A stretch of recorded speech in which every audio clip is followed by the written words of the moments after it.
সুপ্রিয় দর্শক, আমি অ্যাস্ট্রোলজার কেসি পাল। আমার আজকের আয়োজন, জন্ম ছকে কালসর্প যোগ থাকলেই কি থমকে যাবে জীবন।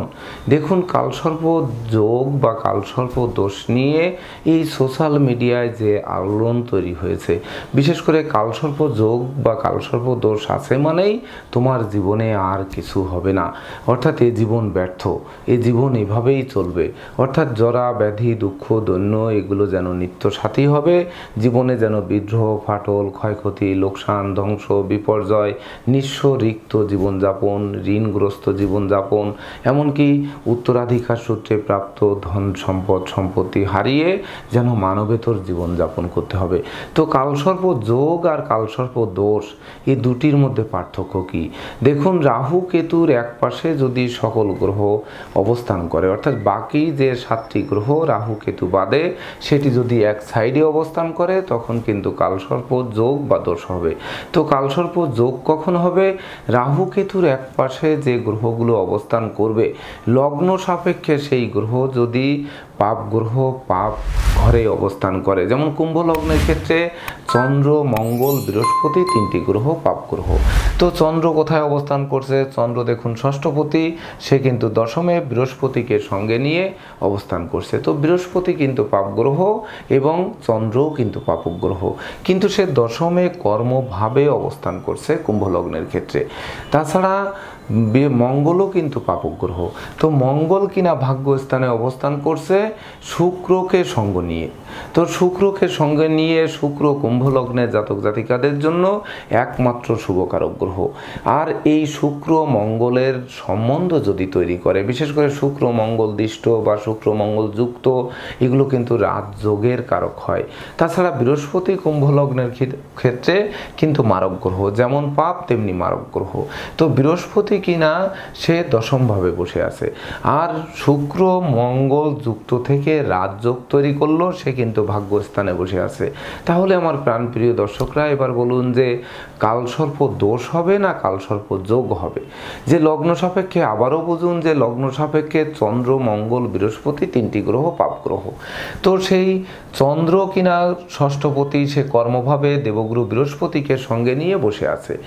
শুক্র কিনা একমাত্র শুভ গ্রহ, শুক্র চতুর্থপতি এবং ভাগ্যপতি, সে ভাগ্যভাবে বসে থেকে মঙ্গলকে সঙ্গে নিয়ে সে রাজযোগ তৈরি করলো। তাহলে এই কুম্ভ লগ্নের ক্ষেত্রে এটি কালসর্প যোগ হবে, এটি কিন্তু কালসর্প দোষ নয়। তো এই কালসর্প যোগে কিন্তু যে শিশু জন্মগ্রহণ করবে, সে অনেক অর্থবিত্তশালী ঘরে জন্মগ্রহণ করবে, এবং জন্মের পরে যদি অর্থবিত্তশালী নাও হয়ে থাকে তার পিতামাতা, তো জন্মের পরে তাদের ভাগ্য উন্নতি হবে, তারা ভালো লেখাপড়া করবে, এমনকি ভালো কর্ম করবে, যৌবনে তারা মৌজ মস্তিতে লাইফ লিড করবে, সেই সঙ্গে বার্ধক্যে তাদের সন্তান সন্ততিরা সংসারের হাত ধরবে এবং মাথা তুলে দাঁড়াবে। এটাই কিন্তু এই কালসর্প যোগের বিশেষ ধর্ম। যদি এটি কালসর্প দোষ হতো, বিশেষ করে লগ্ন সাপেক্ষে পাপগ্রহ, যেমন পাপগ্রহ রয়েছে আপনাদের চন্দ্র মঙ্গল বৃহস্পতি, ধরে নিন এই বৃহস্পতি যদি দ্বাদশে নিচস্থ হতো, বা চন্দ্রটি যদি আপনার অষ্টমে অবস্থান করত কেতুকে সঙ্গে নিয়ে রাহুদিষ্ট হয়ে, তখন কিন্তু এই কালসর্প দোষ হতো।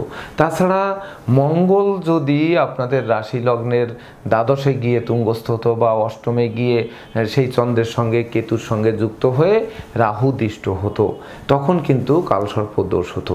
তখনই কিন্তু সেই জাতক জাতিকাদের বিশেষ করে জন্ম থেকেই যেন জরা ব্যাধি দুঃখ দৈন্য এগুলো জেঁকে ধরতো। জন্মের পরে বাবা মার ভাগ্যের অবনতি হতো, ধন সম্পদ সম্পত্তি হারাতে হতো, লেখাপড়া থেকে বিগড়ে যেতে হতো, এমনকি নেশা মধ্য জুয়ায় আকৃষ্ট হয়ে তখন দেখা যাচ্ছে মাদকাসক্ত ক্লিনিকে ভর্তি হতে হতো, সেই সঙ্গে লেখাপড়া থমকে যেত, কায়িক পরিশ্রম করতে হতো, কায়িক পরিশ্রম করে জীবনের উন্নতির পথকে স্তব্ধ করে দিত, এমনকি যৌবনে তারা যা উপার্জন করত তাই ব্যয় করত, উপরন্তু ঋণগ্রস্ত থেকে যেত। পরবর্তীতে সন্তান সন্ততিরা মানুষের মতো মানুষ হতো না, এমনকি তারা তাদের নিয়ে মনোকষ্ট মনোবেদনা মনোচঞ্চলতা তীব্রতর কষ্টতর হতো, আপনাদেরকে বৃদ্ধাশ্রমে দিয়ে আসতো, বা সন্তান পিতামাতার ভরণ পোষণ দিতে পারছে না, তাদের চিকিৎসা খরচ দিতে পারছে না, তখন আর কি করার। তো তখন কিন্তু ধুকে ধুকে লাইফটি জর্জরিত হতো। যার জন্যই কালসর্প দোষ বা কালসর্প যোগ নিয়ে কিন্তু এতই আলোড়ন বা এত কথাবার্তা বা এত কিছু আলোচনা, যে বিশেষ করে কালসর্প দোষ আসলেই দোষ না যোগ, এটি আগে বুঝতে হবে। তো 12টি লগ্ন সাপেক্ষে পাপ গ্রহ, আবারও বুঝুন যে লগ্ন সাপেক্ষে পাপ গ্রহ যদি পাপ গৃহে অবস্থান করে তখন কিন্তু কালসর্প দোষ হবে। আর লগ্ন সাপেক্ষে পাপ গ্রহ যদি শুভ ঘরে অবস্থান করে এবং শুভত্বের হারকে বাড়ায়, সেই সঙ্গে বিশেষ করে অন্যান্য শুভ গ্রহ যেগুলো সেগুলো যদি শুভ অবস্থানে থাকে, অশুভ গ্রহ শুভ ফল দেবে, আবার শুভ গ্রহ শুভ ফল দেবে, তখন কিন্তু এটি কালসর্প যোগ হবে। তো কালসর্প যোগে একটি বিষয় বিশেষ করে লক্ষ্য করা যায় যে আমরা সুদীর্ঘ এই জ্যোতিষ চর্চার জগতে লক্ষ্য করেছি যে জন্ম হোক যথাতথা, কর্ম তার ভালো হবে, এমনকি মৃত্যু দিন ঘটা করে পালিত হবে যদি কালসর্প যোগ হয়। আর যদি কালসর্প দোষ হয় তাহলে দেখা যাচ্ছে আপনাদের জন্ম যেমন তেমন, কর্মও ঠিক তেমন করলেন বা কর্ম করে আপনারা জয়ীও হলেন, কিন্তু মৃত্যুর দিন দেখা যাচ্ছে আপনার যেমন মৃত্যু হলো, হয়তো লাশ খুঁজে পাওয়া গেল না, শেষ জীবনে আপনার চিকিৎসার ভার কেউ গ্রহণ করলো না, বিনা চিকিৎসায় আপনারা মারা গেলেন, যে ধন সম্পদ উপার্জন করেছিলেন সেগুলো সকল কিছু হারিয়ে নিঃস্ব রিক্ত হয়ে পথে বসিয়ে দিল আপনাদেরকে, এমনটি কিন্তু ঘটতে পারে। তো সেক্ষেত্রে আমাদের কিন্তু 12টি লগ্ন সাপেক্ষে কালসর্প দোষ ভিন্ন ভিন্ন ফল দেবে বা কালসর্প যোগ ভিন্ন ভিন্ন ফল দেবে। এটি কিন্তু কঠিনভাবে বা একাগ্র চিত্তে অনুধাবন করার বিষয়, এমনকি বিচার বিশ্লেষণ করে বের করতে হবে যে কালসর্প দোষ হলেই তার জীবন থমকে যাবে, তার জীবন ধ্বংস হয়ে যাবে, তার জীবনে আর কিছু হবে না, এটি ভাবার কিন্তু কোনো অবকাশ নেই। তাছাড়া কালসর্প দোষ আছে, তার জন্য মহাভারত একেবারে অশুদ্ধ হয়ে গেছে, তার জীবন থমকে যাবে, তার একেবারে জীবনে বিদ্রোহ ফাটল ক্ষয়ক্ষতি লোকসান ধ্বংস বিপর্যয় ঘটবে, তার জীবনে জরা ব্যাধি দুঃখদৈন্য জেগে বসবে, তার জীবনে আর কোনো উন্নতি হবে না, সে জীবনে আর চলতে পারবে না, সে কানা খোড়া বা নুলো হয়ে জীবনযাপন করবে বা পাগল হয়ে যাবে বা নেশাখোর হয়ে যাবে, এমনটি কিন্তু নয়। তো কালসর্প দোষ আছে, কিন্তু সেই দোষটা কতটা দোষযুক্ত হয়েছে, সেই সঙ্গে হাতে যে লগ্ন সাপেক্ষে যে পাপ গ্রহ, সেই হাতে গ্রহগণ কেমন অবস্থানে আছে তার উপর নির্ভর করে কিন্তু এই কালসর্প দোষের ফল প্রকাশিত হবে বা ফল তাদের জীবনে ফলবে। তো হাতের সঙ্গে কিন্তু মিলিয়ে দেখতে হবে যে লগ্ন সাপেক্ষে পাপ গ্রহ কোনটি, তো সেই পাপ গ্রহ পাপ ফল দিচ্ছে নাকি শুভ ফল দিচ্ছে, হাতের রেখায় কি বলছে, এই দুটির মিলন ঘটিয়ে তবেই না কিন্তু কালসর্প দোষ বা কালসর্প যোগ এটি আগে বের করতে হবে। যদি দোষ হয় তাহলে কালসর্প দোষের থেকে মুক্তির উপায় কি, এটি কিন্তু জানাতেই কিন্তু আমার আজকের আয়োজন। তাই তো আমি আমার প্রাণপ্রিয় দর্শকদের বলবো আপনারা ভিডিওটি সম্পূর্ণরূপে দেখুন, সেই সঙ্গে আপনারা যদি আমার চ্যানেলটি সাবস্ক্রাইব করে থাকেন তাহলে আপনাদেরকে অসংখ্য ধন্যবাদ এবং কৃতজ্ঞতা। আর যদি না করে থাকেন তাহলে চ্যানেলটি সাবস্ক্রাইব করুন এবং পাশের বেল আইকনটি প্রেস করে আমাদের সঙ্গে থাকুন নিত্য নতুন ভিডিওর নোটিফিকেশান সবার আগে পাওয়ার জন্য।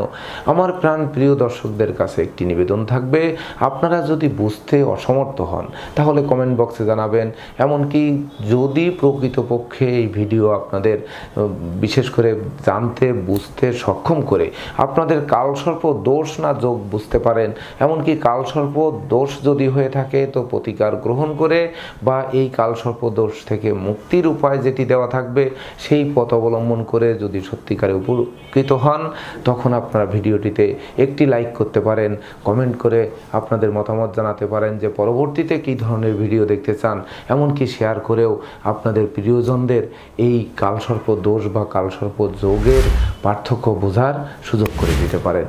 তো দর্শকবৃন্দ দেখুন, কুম্ভ লগ্নের ক্ষেত্রে আমি পূর্বেই বলেছি যে চন্দ্র মঙ্গল বৃহস্পতি তিনটি গ্রহ হচ্ছে পাপক গ্রহ, এমনকি বৃহস্পতি স্বয়ং মারক গ্রহ। তাহলে লগ্নের ধনপতি এবং আয়পতি হচ্ছে দেবগুরু বৃহস্পতি, সে কিনা বসে আছে কর্মভাবে মঙ্গলের গৃহে, যে মঙ্গল কিন্তু আপনাদের লগ্ন সাপেক্ষে পাপগ্রহ, সে তৃতীয় এবং দশমপতি। তাহলে এই কালসর্প দোষে মঙ্গল ভাগ্যস্থানে বসে আছে। তাহলে সর্বপ্রথম দেখুন, তৃতীয় এবং দশমপতি মঙ্গল পাপগ্রহ, সে ভাগ্যস্থানে বসে আছে। তাহলে সে কি হবে? ভাই বোনের সাথে কি কলহ বিবাদ তৈরি করবে, না কলহ বিবাদ মেটাবে? সে পাপগ্রহ ভাগ্যস্থানে বসে থেকে একমাত্র শুভকারক গ্রহ ভাগ্যাধিপতি ভাগ্যস্থানে শুক্রকে সঙ্গে নিয়ে পরিভ্রমণ করছে। তাহলে শুক্র মঙ্গল কিন্তু থার্ড হাউসে দৃষ্টি দিয়েছে। তো এই যে তৃতীয়ভাবে শুক্র মঙ্গলের দৃষ্টি, তো মঙ্গলটি পাপ লগ্ন সাপেক্ষে, কিন্তু ভাগ্যস্থানে রাজযোগকারক শুক্রকে সঙ্গে নিয়ে, এমনকি শুক্র মঙ্গল যুক্ত হয়ে রাজযোগের ফল দিচ্ছে, তাদের দৃষ্টি পড়েছে তৃতীয়ভাবে। অর্থাৎ এই কুম্ভ লগ্নের জাতক জাতিকার দেখবেন যে ভাই বোনের সঙ্গে মিত্রতা থাকবে, ভাই বোনেরাও প্রতিষ্ঠা পাবে, একে অপরকে সহযোগিতা করবে, এমনকি সম্প্রীতির মেলবন্ধন রচনা থাকবে, সারা জীবন তারা একসঙ্গে বসবাস করবে, এদের মধ্যে বিচ্ছেদ ঘটার সম্ভাবনা নেই। তাছাড়া দেখুন, ভাগ্যস্থানে মঙ্গল কর্মপতি এবং তৃতীয়পতি, তাহলে কর্মক্ষেত্রে ভাগ্য তাদের সাপোর্ট করবে। শুক্র মঙ্গল যুক্ত হয়ে কিন্তু রাজযোগ তৈরি করেছে, তো এক্ষেত্রে কিন্তু তারা কর্ম পাবে নিঃসন্দেহে কুম্ভ লগ্নের জাতক জাতিকা।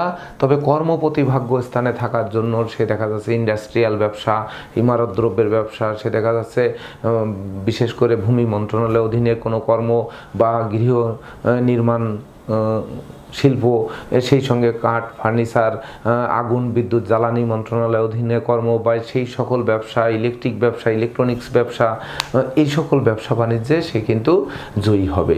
সেই সঙ্গে ভাগ্যপতি শুক্রাচার্য ভাগ্যস্থানে অবস্থান করায় তাদের জীবনে যে কালসর্প দোষে যে সুখ শান্তি বিনষ্ট হয়, বিশেষ করে তার দৈহিক সুখ, মানসিক সুখ, কামনা বাসনার সুখ, এমনকি সন্তান সুখ, দাম্পত্য সুখ, এগুলো বিনষ্ট হয়।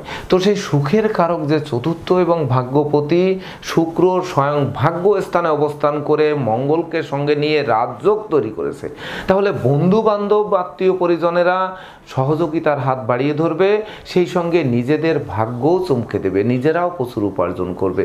তো নিজেরা যখন উপার্জন করবে আর সহকর্মী, বন্ধু বান্ধব, আত্মীয় পরিজনেরা যখন সহযোগিতা করবে, তখন এই জাতক নিঃসন্দেহে কিন্তু সে যেমন তেমন ঘরে জন্মালেও সে কালসর্প যোগ নিয়ে জন্মেছে, সে কিন্তু ধনধান্যে ফুলে ফেঁপে উঠবে, সে জীবনে অমর স্মৃতি স্থাপন করবে, যে কাজে হাত দেবে তাতেই সফল হবে। এমনকি শুক্র হচ্ছে ধন ঐশ্বর্য ধরে রাখার কারক গ্রহ, সে কিন্তু ধন ঐশ্বর্য ধরে রাখতে সহযোগিতা করবে এবং জীবনে অঢেল অর্থ সম্পত্তির মালিক হয়ে মৌজ মস্তিতে লাইফ লিড করবে। আরেকটি বিষয় দেখুন, যে লগ্নের পঞ্চম এবং অষ্টমপতি বুধ কিনা রবি যুক্ত হয়েছে, তবে মকর রাশিতে দ্বাদশে ব্যয়ের ঘরে, তো এটি বুধাদিত্য যোগ তৈরি করেনি। বিশেষ করে রবি বুধ যুক্ত হলেই যে বুধাদিত্য যোগ হবে তা কিন্তু নয়। তো মকরের শনির গৃহে গিয়ে বুধাদিত্য যোগ তৈরি করেছে, তো বুধাদিত্য যোগ বলবো না, রবি বুধের জুতি বলবো।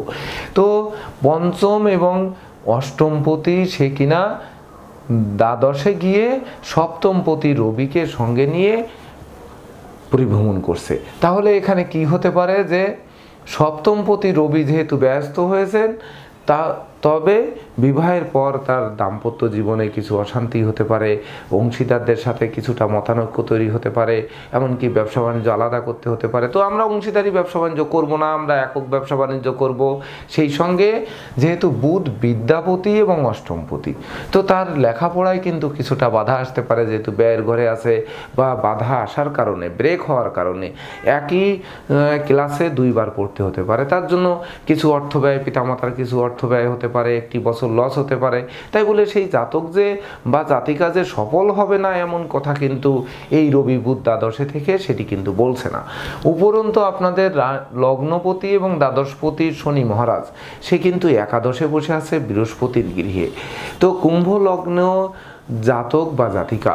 তো আপনাদের লগ্নাধিপতি শনি মহারাজ সে কিন্তু একাদশে বসে আছে, ন্যায়ের দেবতা, কর্মফলদাতা, অর্থাৎ আপনারা যে কর্ম করবেন তার প্রকৃত ফল পাবেন। আপনাদের বেতন আটকে থাকবে না, ব্যবসা বাণিজ্য করবেন তাতে লোকসান গুনতে হবে না, আপনাদের পাওনা টাকা আটকে থাকবে না, সেই সঙ্গে অপরে আপনাদের ধন সম্পদ লুণ্ঠন কিন্তু করতে পারবে না।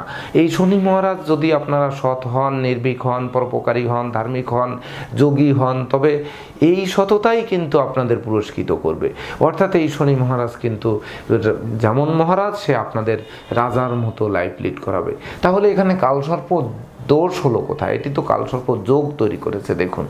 তাছাড়া বৃহস্পতি কিনা ধনপতি এবং একাদশপতি হিসাবে বৃহস্পতি স্বয়ং মারক গ্রহ। তো মারক গ্রহ হওয়া সত্ত্বেও সে দশমে চন্দ্রকে সঙ্গে নিয়ে বসে আছে, রাশিকে সঙ্গে নিয়ে। লগ্নের যেমন গুরুত্ব আছে, রাশিরও কিন্তু গুরুত্ব কম নয়। তো রাশিতে যে বৃহস্পতি বসে আছে, রাশির ধনপতি এবং পঞ্চমপতি। তো জাতকের চরিত্র বৈশিষ্ট্য আমরা বিচার বিশ্লেষণ করব রাশি থেকে।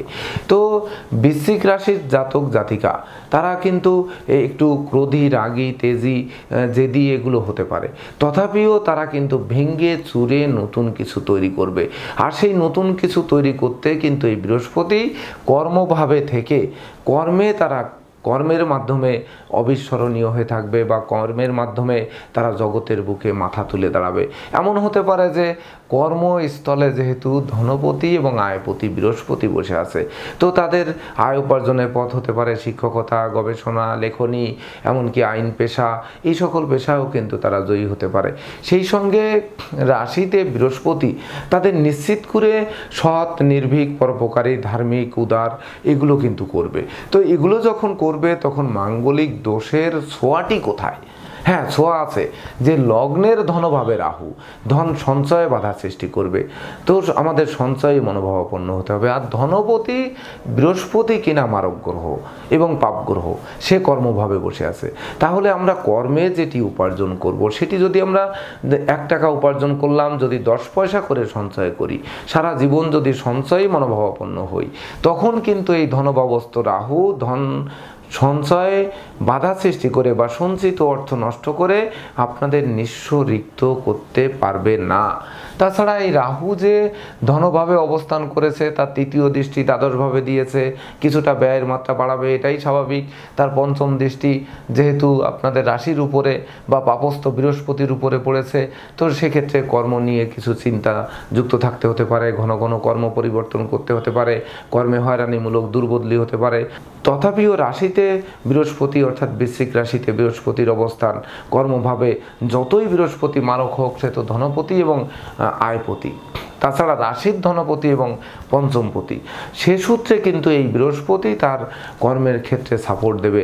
যতবার কর্ম পরিবর্তন হবে, যতবার ব্যবসা পরিবর্তন হবে, ততবারই কিন্তু তাদের ধন সম্পত্তি আরও ফুলে ফেঁপে উঠবে, তাদের পদোন্নতি হবে, তারা দিন দিন উন্নতির দিকে তাদের জীবন ধাবিত হবে। তাছাড়া শুক্র যেহেতু ধন ঐশ্বর্যের কারক গ্রহ, শুক্র ভাগ্যপতি ভাগ্য স্থানে, এটি কিন্তু আর এক রাজযোগ। তাছাড়া মঙ্গলকে সঙ্গে নিয়ে তো সম্বন্ধ করেই রাজযোগ তৈরি করেছে। তো শুক্র হচ্ছে ধন ঐশ্বর্যের মালিক। তো রাহু যতই ধনভাবে থাকুক, সে কিন্তু ভাগ্যস্থানে তার কোনো দৃষ্টি নেই। তো ভাগ্য তার চমকাবে, সে ধন ঐশ্বর্যের মালিক হবে, তাতে কোনো রূপ সন্দেহের অবকাশ নেই। তবে মনে রাখতে হবে যে অষ্টমে কেতু, বিশেষ করে বিদেশ গমনে বাধা হতে পারে, বিদেশে যাওয়ার জন্য বিনিয়োগকৃত অর্থ ডুবে যেতে পারে, চোর সিটিং বা জজ্ঞান পার্টি, লুটতরাজ এদের খপ্পরে পড়তে পারেন, আপনাদের বুদ্ধিভ্রংশতা দেখা দিতে পারে। কারণ অষ্টমপতি বুধ কিনা সে দ্বাদশে বসে আছে, তো পদে পদে ভুল করতে পারেন। তো আপনারা সেই ভুলের মাসুল গুনতে হতে পারে। তো আমরা যদি সেই ভুলটা না করি, আমরা যদি সুশিক্ষায় শিক্ষিত হই, আমরা যদি সেই ভেবে চিনতে বুঝে শুনে কাজবাজ করি, তাহলে এই অষ্টমে যে কেতু, এই কেতু অশুভ ফল দেবে কোথার থেকে? কেতু তো আধ্যাত্মিক এক গ্রহ, বিশেষ করে সে স্পিরিচুয়াল শক্তিকে জাগ্রত করে। তো সে তো অষ্টমে নিধন স্থানে বসে থেকে সে হয়তো একটু দুর্ঘটনা ঘটাতে পারে, অস্থিভঙ্গ ঘটাতে পারে, উচ্চস্থান থেকে পতন ঘটাতে পারে, চোর সিটিং বাজে দৌড়াতে ফেলাতে পারে। তো ধনী লোকের ঘরেই তো চুরি হবে, চুরি কিন্তু গরিব দুঃখী বেদের ঘরে কিন্তু চুরি হবে না। ওদের ঘরে কি থাকবে যে তাই চুরি হবে, তাই লুণ্ঠন হবে? এটি কিন্তু বুঝতে হবে। অর্থাৎ আপনারা ধন সম্পদের মালিক হবেন, তো তার মধ্য দিয়ে যতটুকু চুরি হবে, এক সমুদ্র থেকে এক ঘটি জল তুললে তাতে সমুদ্রের কিছু যায় আসে, ঠিক তদনুরূপ এই কালসর্প যোগে যে যতটা ধনী জননন্দিত প্রতিষ্ঠিত হবেন, তার মধ্যে কেতু যে বাধা সৃষ্টি করবে সেটুককে পরিত্রাণ করে আপনারা অবশ্যই অবশ্যই অর্থ সম্পত্তির মালিক হবেন, তাতে সন্দেহের কোনো রূপ অবকাশ নেই। তো এক্ষেত্রে হাতে আমাদের কোন কোন বিষয় দেখতে হবে, যেহেতু অষ্টমে কেতু এবং অষ্টমপতি বুধ কিন্তু দ্বাদশে বসে আছে, এই দুটি জায়গা কিন্তু লক্ষ্য রাখতে হবে। তো অষ্টমে কেতু আমাদের হাতে, কেতুর ক্ষেত্র দেখুন, যদি ভাগ্য রেখায় আমাদের কোনো কাটাকাটি না থাকে, কোনো ছেদ না থাকে, কোনো জব চিহ্ন, ভাগ্য রেখায় ক্রস চিহ্ন, ভাগ্য রেখার উপরে তিল চিহ্ন, এগুলো যদি না থাকে, এমনকি কেতুর ক্ষেত্রটি যদি উজ্জ্বল বর্ণ বিশিষ্ট থাকে, বিশেষ করে কেতুর ক্ষেত্রে হাতের তালুতে জল রাখলে যদি জল গড়িয়ে বের হয়ে যায়, যদি আটকে না থাকে, কেতুর ক্ষেত্রটি কালসেন আভাযুক্ত না থাকে, তাহলে কিন্তু কেতু শুভকারক হবে। তখন এই অষ্টমস্ত কেতু কিন্তু অশুভ ফল না দিয়ে শুভ ফলের দিকে সেই মানব বা মানবীকে নিয়ে যাবে। তাছাড়া কেতু যেহেতু সেই অষ্টমপতি বুধ যেহেতু দ্বাদশে বসে আছে, তো বুধের ক্ষেত্রটি আমরা একটু লক্ষ্য করব যে বুধ আমাদের কতটা বুদ্ধি দেবে, কতটা বিচক্ষণতা দেবে, কতটা পরিশ্রমী করাবে বা কতটা কৌশলী করাবে, কতটা অধ্যবসায়ী করাবে, কতটা সৃজনশীল করাবে, সেই সঙ্গে কতটা মিতব্যয়ী হয়ে সঞ্চয়ী মনোভাবাপন্ন করাবে। তো এই চৌকস বুদ্ধিমত্তা বিচক্ষণতা সেই বুধ দেবে কি দেবে না, কারণ বুধ তো একাধারে পঞ্চমপতি অর্থাৎ বিদ্যাপতি, বিদ্যা জ্ঞান গরিমা এই তো হচ্ছে বুদ্ধি কৌশল। তো সে অষ্টমপতিও বটে, তো অষ্টমপতির তো দোষ আছে, সে দ্বাদশে অবস্থান করছে। তাহলে বুধের ক্ষেত্রটি দেখতে হবে, হাতে বুধের ক্ষেত্রে যদি তিল, জব, ক্রস, জাল চিহ্ন অঙ্কিত না থাকে, সুস্পষ্ট বুধ রেখা যদি অঙ্কিত থাকে, তাহলে কিন্তু এই জাতক বা জাতিকার কালসর্প দোষ হবে না, সে কিন্তু কালসর্প যোগ তৈরি করবে। অর্থাৎ তার বুদ্ধিভংসতায় পাগল হয়ে যেতে হবে না, রাস্তায় রাস্তায় ঘুরে বেড়াতে হবে না, পদে পদে ভুল করে তার মাসুল গুনতে হবে না। আর যদি বুধ খারাপ থাকে সেক্ষেত্রে আপনারা কি করবেন, কালসর্পদোষে কেতু অষ্টমে বুধ দ্বাদশে, এক্ষেত্রে বুধের পান্না এবং কেতুর ক্যাটসাই কি দুটি রত্ন পড়বেন? এই দুর্মূল্যের বাজারে দুটি রত্ন কেনা অনেক কঠিন, অনেক সবার সাধ্যে হয়তো নেই। তো সেক্ষেত্রে আপনারা কিন্তু সবুজ রঙের ক্যাটসাই পরতে পারেন, যেটি কেতু এবং বুধের একসঙ্গে কাজ করবে। তখন দেখবেন সবুজ ক্যাটসাই পরলে কেতুর কুপ্রভাব দূরীভূত হবে, আর দ্বাদশস্থ বুধ যে অষ্টমপতিত্ব দোষ রয়েছে, সেই বুধের বুদ্ধিবৃত্তি, তীক্ষ্ণতা, সঞ্চয়ী মনোভাবাপন্নতা, কৌশলী এগুলো কিন্তু করে তুলবে, যার ফলে আপনারা এই কালসর্প দোষ নয় কালসর্প যোগের ফল তখন আপনারা পাবেন, যদি বুধ আর কেতু হাতে অশুভ অবস্থানে থাকে। সুপ্রিয় দর্শক, এবার আমরা আসবো চন্দ্র, মঙ্গল, বৃহস্পতিকে নিয়ে। চন্দ্র, মঙ্গল, বৃহস্পতি এই তিনটি গ্রহ যেহেতু পাপক গ্রহ কুম্ভ লগ্নের ক্ষেত্রে, তো হাতে চন্দ্রের ক্ষেত্র কেমন আছে? চন্দ্রের ক্ষেত্র যদি মসৃণ উজ্জ্বল বর্ণবিশিষ্ট থাকে, সবার থেকে উঁচু থাকে, সুডল থাকে, বিদেশ ভ্রমণ রেখা থাকে, তাহলে চন্দ্র নিঃসন্দেহে শুভকারক গ্রহ। তো চন্দ্র কিনা পাপ হলেও সে ষষ্ঠপতিত্ব দোষ রয়েছে, কিন্তু কর্মভাবে রয়েছে, হয়তো চন্দ্রের ব্যাধি পীড়া থাকতে পারে, তার ঠান্ডাজনিত সমস্যা, দাঁতের রোগ, চোখের রোগ, পেটের রোগ এগুলো হয়তো তৈরি হতে পারে, বা ঘন ঘন মতের পরিবর্তন করাতে পারে। কিন্তু বৃশ্চিক রাশির লোক মতের পরিবর্তন করলেও যেটি করবে সেটি দৃঢ়, সেটি মজবুত, সেটি স্থায়ী হবে। অর্থাৎ বিশেষ করে এমন কোনো মত স্থাপন করবে না বা এমন কোনো কাজে লিপ্ত হবে না যে আজকে লিপ্ত হলাম কালকে পা ফসকে পড়ে গেলাম। এটা কিন্তু রাশির বৈশিষ্ট্য। তারা ভেঙে চুরে নতুন কিছু তৈরি করবে, একটি ধ্বংস হলে আর 10টি সৃষ্টি করবে, এটাই বৃশ্চিকের বৈশিষ্ট্য। তো এই চন্দ্রের ষষ্ঠপতিত্ব দোষে হয়তো তার শরীর স্বাস্থ্যকে খারাপ করতে পারে, কিন্তু ভাগ্যকে কিন্তু টলাতে পারবে না, কারণ রাশিটি কিন্তু বৃশ্চিক এবং সেখানে বৃহস্পতি মারক গ্রহ বসে আছে। তাহলে হাতে বৃহস্পতির ক্ষেত্রটি আমরা একটু দেখব যে বৃহস্পতি কি অবস্থানে আছে। পূর্বেই বলেছি বৃহস্পতি কিন্তু রাশির ধনপতি এবং পঞ্চমপতি। তো এই বৃহস্পতি কিন্তু কর্মভাবে থেকে কর্মের সততা, কর্মের নিষ্ঠা, কর্মের একাগ্রতা, কর্মক্ষেত্রে পাণ্ডিত্য, এমনকি দেবদ্বীজে ভক্তি শ্রদ্ধা, মা বাবার দোয়া আশীর্বাদ দেবে।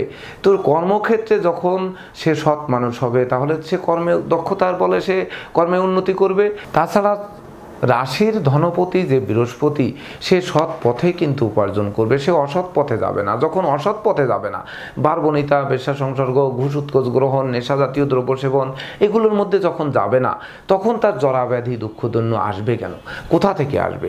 এই বৃহস্পতি পাপস্থ হওয়া সত্ত্বেও কিন্তু শুভ ফলদাতা হবে। যদি না হাতে বৃহস্পতির ক্ষেত্রে তিল চিহ্ন, বৃহস্পতির ক্ষেত্রে জপ চিহ্ন, বৃহস্পতির ক্ষেত্রে জাল চিহ্ন অঙ্কিত না থাকে, তাহলে কিন্তু এই কালসর্প যোগ হবে।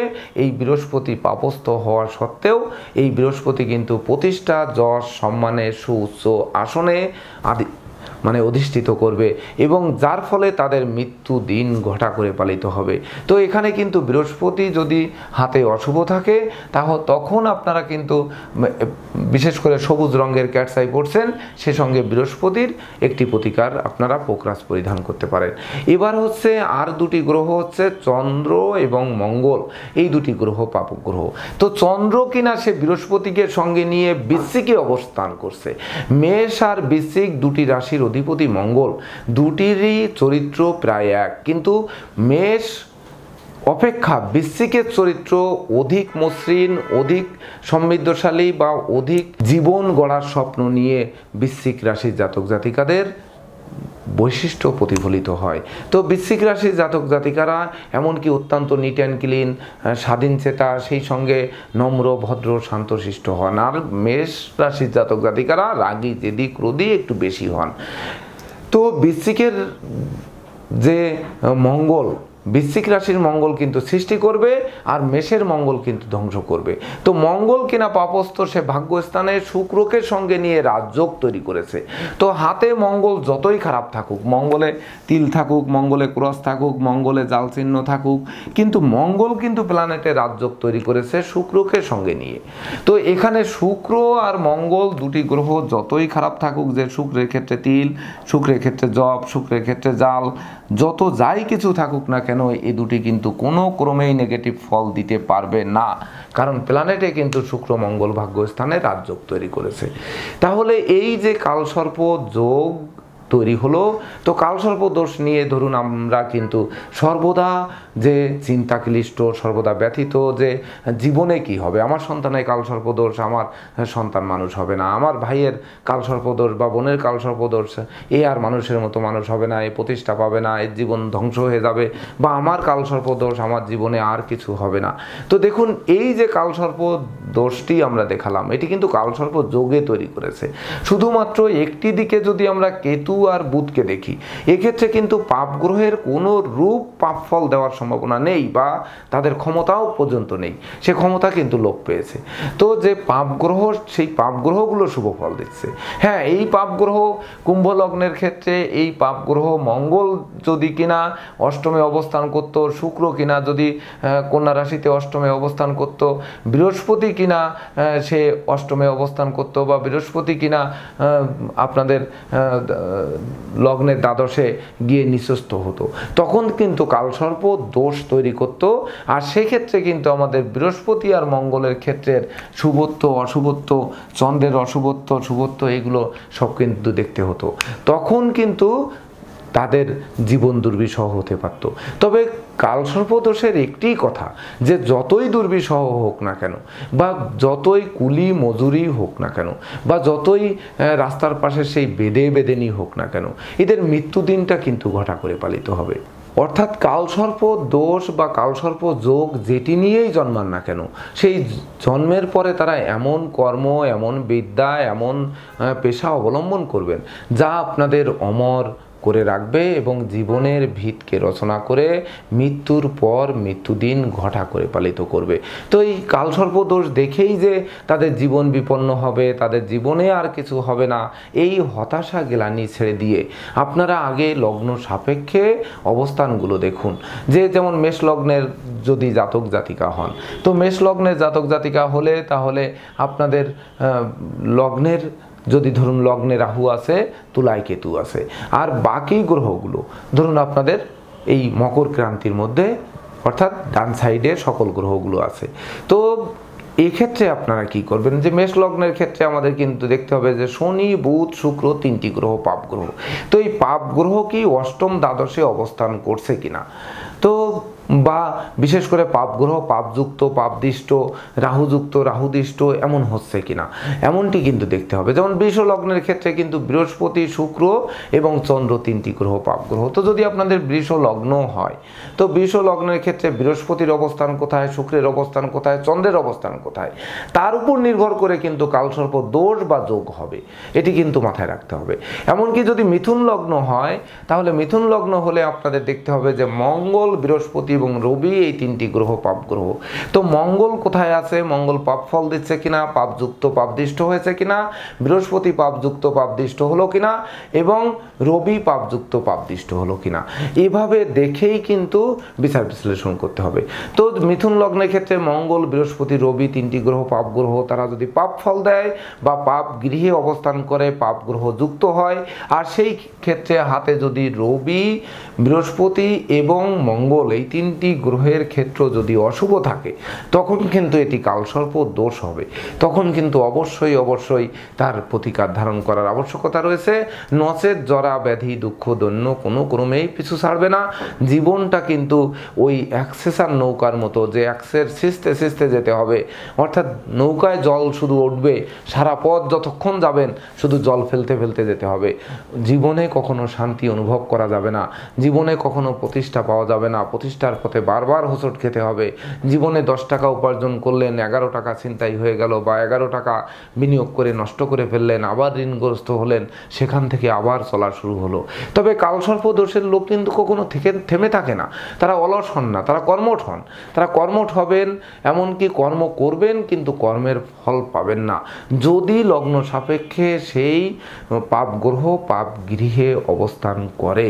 তো দর্শকবৃন্দ, এই ক্ষেত্রে আমি বলবো যে কালসর্প দোষ পেলেই বা কালসর্প যোগ হলেই যে ভয়ে আতঙ্কে একেবারে কম্পনগ্রস্ত হয়ে যাব, যে জীবন থেকে আমাদের সকল কিছু নিঃস্বরিক্ত করে দেবে, বা এই শিশু জন্মেছে, এই শিশুই আমাদের ধ্বংস করে দেবে, সেটি কালসর্প দোষ হয়েছে না যোগ হয়েছে, এটি আপনারা আপনাদের আশেপাশে অবস্থিত অভিজ্ঞ জ্যোতিষীর কাছে যান, সেখানে গিয়ে প্রকৃত সঠিক রূপে বিচার বিশ্লেষণ করান।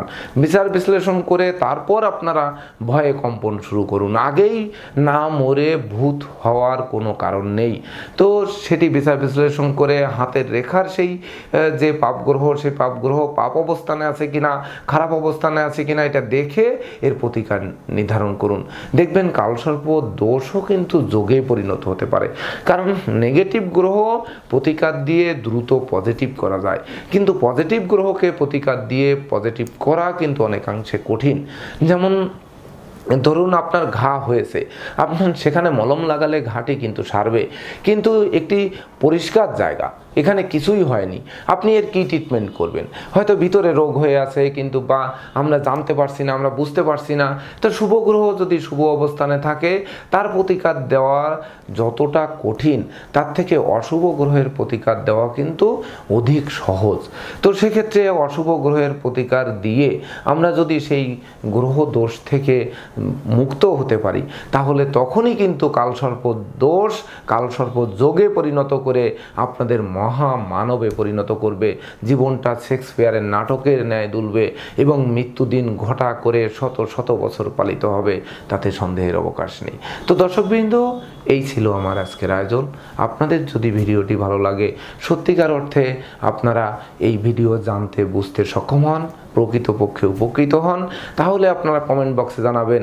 আমি লগ্ন সাপেক্ষে কথা দিচ্ছি, আজকে কুম্ভ লগ্ন নিয়ে কালসর্প দোষের একটি ভিডিও করা হলো বা কালসর্প যোগের, তো আমি 12টি লগ্নের 12টি ভিডিও আপনাদেরকে উপহার দিব, সেটি আপনাদের কমেন্টের উপর নির্ভর করবে।